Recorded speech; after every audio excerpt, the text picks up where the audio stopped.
आज श्री कृष्ण जन्माष्टमी के पर्व के मद्देनजर गाजियाबाद के इस्कॉन मंदिर को दुल्हन की तरह सजाया गया है, जहां एक तरफ मंदिर के चारों तरफ 1 किलोमीटर के दायरे में बड़े बड़े पंडाल लगाए गए हैं, जिसमें लोगों को श्री कृष्ण के जन्मोत्सव के बारे में बताने के लिए अलग अलग तरह के प्रोग्राम उन पंडालों के अंदर चलाए जाएंगे। साथ ही मंदिर परिसर के अंदर कोलकाता से लाए गए अनेक प्रजाति के फूलों से भव्य सजाया गया है।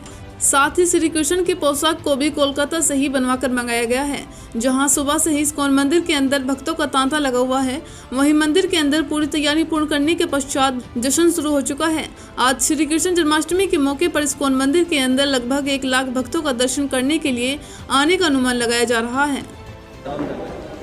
मेरा नाम आदि करता दास है और मैं इस मंदिर का अध्यक्ष हूँ।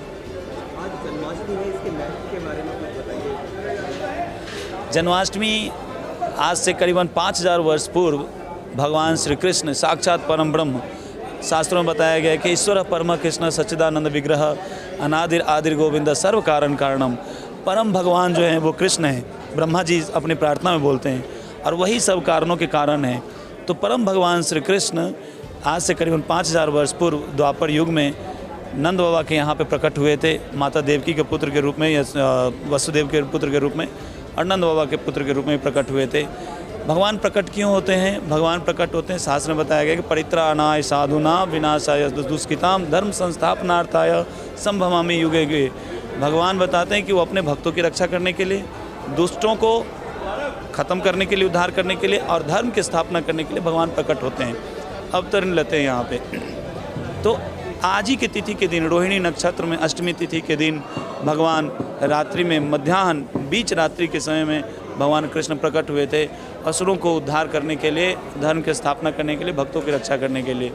इस उपलक्ष्य में ये जन्माष्टमी हर साल मनाया जाता है, सेम तिथि को, जब भगवान प्रकट हुए थे। अब इसकी महात्म्य क्या है?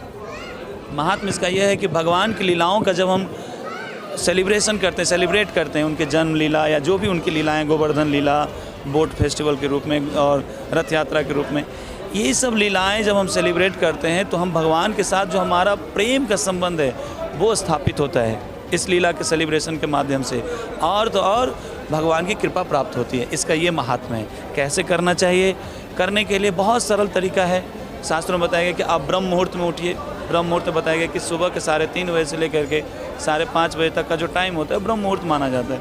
उसमें उठ करके स्नान आदि करके भगवान के प्रार्थना करना चाहिए, उनकी आरती उतारनी चाहिए।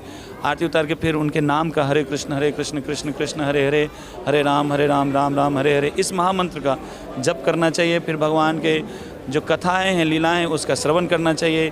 ठाकुर जी के लिए अच्छे अच्छे पकवान बना के उनको अर्पित करना चाहिए, आरती उतारनी चाहिए, और पूरे दिन व्रत रखना चाहिए। शाम में जब ठाकुर जी का अभिषेक हो जाए 12 बजे के बाद, उसके बाद उस अभिषेक जल को पान करने के बाद ही प्रसाद ग्रहण करना चाहिए, ऐसा शास्त्रों में वर्णन है।